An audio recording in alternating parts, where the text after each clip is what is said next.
This is an in cut to Huck for Levi to Gabe here. So Levi just gathers the in cut and then Gabe attacks deep and we're in the end zone. I want to spend a minute just thinking about how Gabe sets up this deep move. So the first thought I have is as I watch a bunch of our younger guys who are maybe a little less confident as cutters, they get to this spot and they're like, oh, the defender's on top of me. The defender has leverage deep of me. I just can't cut deep. And so then they just don't even make an attempt to cut deep. They just give up on themselves and they just clear. So I'm seeing a lot of guys get to this spot that Gabe is at right now and just give up and then just like try to clear back to the stack. Gabe doesn't do that. He just cuts right through the defender. So he takes steps towards his defender. What does that do? It gets his defender backpedaling. You can see his defender backpedaling right here. Watches the defender's footwork. Backpedaling is a bad spot for a defender to be in. Defenders want to be shuffling. They want to be crossover stepping. They don't want to be backpedaling. So Gabe gets this defender on their heels. He takes a step right into his defender, right? Take a step into your defender, and then he attacks them deep. The other thing I want you to think about as Gabe makes this move, and I tried to talk about this in one of my very early how to cut conversations. So the defender's hips are pointed this way. Gabe's hips are pointed this way. So Gabe is trying to cut vertical. So this is the angle that Gabe is turning. This is like a 45-degree angle that Gabe has to turn. The defender, whose hips are currently going this way, he's got to get his hips going this way. So this is like 135 degrees.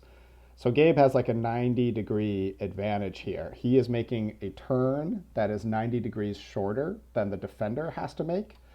So that gives Gabe a huge advantage because he puts his foot in the ground and he goes and he's got steps. And this guy hasn't even finished his turn yet. And Gabe is like running. His hips are committed and he's sprinting and he's going to the end zone. And right here is where the defender finishes his turn. So Gabe's already 3 to 4 steps into his deep cut. He's got separation.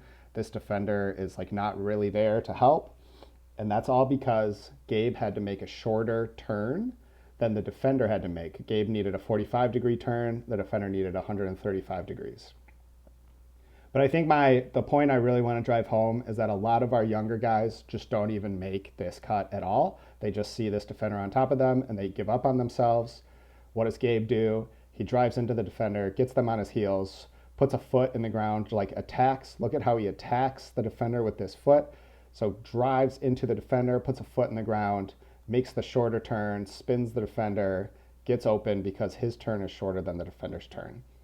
And I think a lot of us could have more confidence making deep cuts and attacking defenders even if they are on top of us.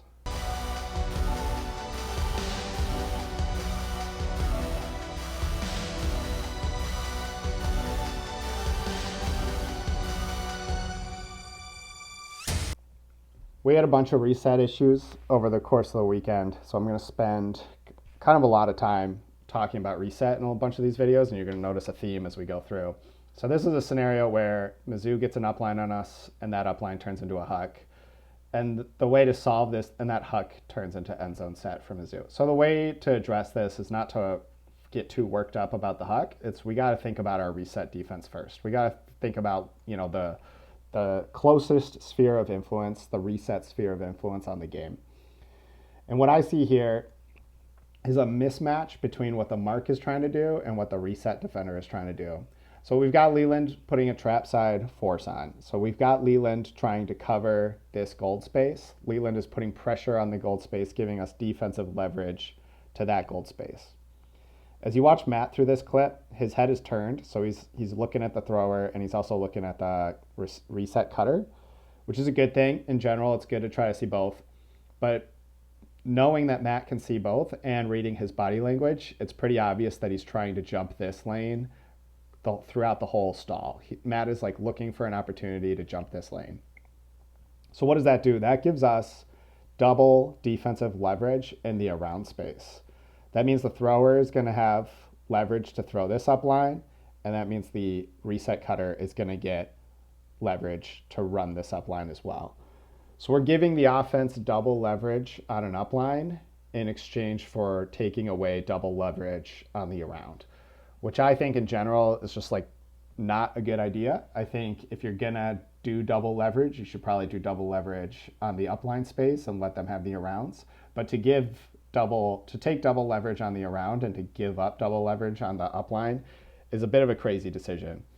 So as we watch this, just watch Matt's head. He's watching the thrower the whole way. Matt's just looking for his opportunity to jump the around. Look at how Leland is putting some good pressure on this thrower. Leland's doing a good job pressuring that around. Matt jumps for the around, which just gives up the softest upline that we've seen in a while. Notice how this upline moved towards the middle of the field. So this is really advantageous for Mizzou. They're putting us in a really bad spot. Right here's the thrower. You can see that the disc moved towards the middle of the field, and that upline turns into a huck, which turns into end zone set for Mizzou.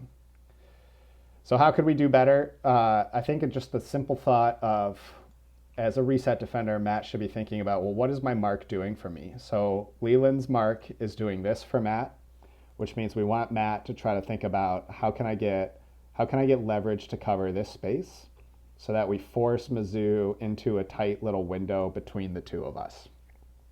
So if Leland's going to put pressure on this space and Matt's going to put pressure on this space, we can kind of compress Mizzou's reset in between the two of us and have a window that is closing on both sides of that reset, and we can make it really tight, and that's where like pressure comes, and that's where we can like pressure teams into making mistakes in their reset space.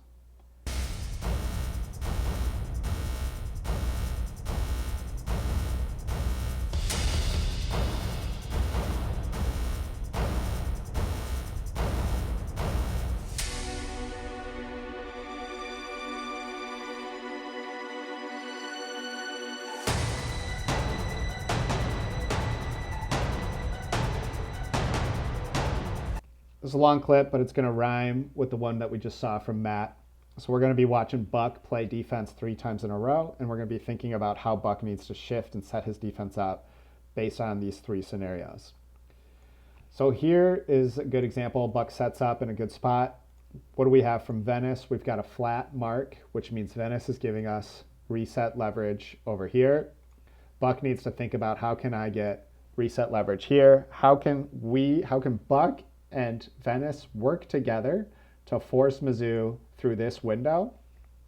How can Buck set up his reset leverage so that we force Mizzou through a window that Buck is closing this way and Venice is closing this way? So we force them through a window that is closing from both directions, and by doing that, by forcing them through a window that is closing through both directions, we are creating a pressured moment that either leads to mistakes or blocks in the reset space, which is what we want. We want to put a lot of pressure on their resets, make them work really hard, expose them to the potential for mistakes. And I think that ends up working out here. So Venice holds his leverage nicely. Mizzou goes for the around, and Buck works really hard to jump that around. And that forces Mizzou back through this window. So this is kind of the vision. I want Buck putting pressure this way. I think Venice is a little soft on this mark. I would love it if Venice was working a little harder, creating a little more pressure for us. But ultimately, we're working together to force Mizzou through a window that is closing from both directions. So I've got Venice trying to close the window here, and I've got Buck trying to close the window here.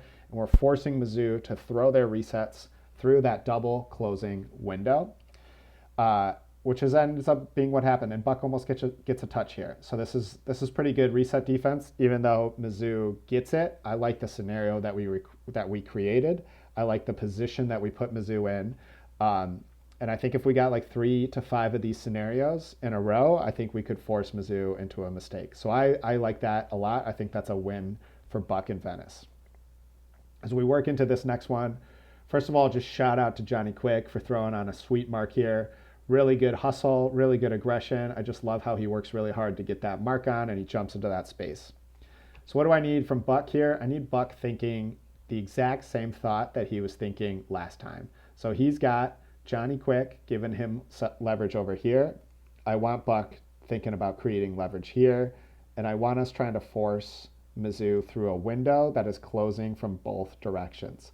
So Mizzou, I want them to have to travel through this window, and I want Buck trying to close the window here, and I want Johnny Quick trying to close the window here. So we're squeezing them through this window that is closing from both directions. That creates pressure, which leads to mistakes or even generates blocks. But Buck goes over the top. So right here, this is the screenshot that is going to kill us. So we've got JQ doing a nice job, still giving us that flat side leverage. Based on Buck's positioning, he's giving us also leverage to the same spot that JQ is. So Buck is guarding that upline space. And what does that mean? That means we are giving Mizzou double leverage in this whole space over here. So we are giving Mizzou double leverage in the around space, which I think is fine. I can live with that. The advantage of doing this is that it stops their downfield momentum. So by Buck covering the upline and by Johnny Quick covering the upline, we stop Mizzou's downfield momentum. The disadvantage here is that these reset throws, this double leverage around throw, is very easy. And in College Ultimate, people don't really make mistakes on this. People hit these at really high levels. So this just gives them a very simple reset to the middle of the field, which even turns into another continue pass to the opposite side. So we let them switch the fields.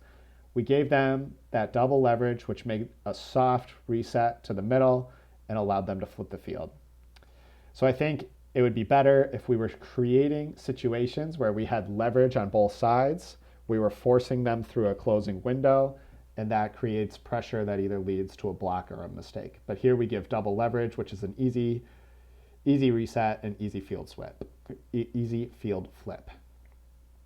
So here we got Sam setting up a backhand force, and he's setting it up kind of like no around. He's going trap side, which I really like. I think Sam's doing a great job. So I think Sam is giving us leverage down here in this space. Buck needs to think to himself, okay, I've got Sam helping me out over there. I would really like to create leverage over here.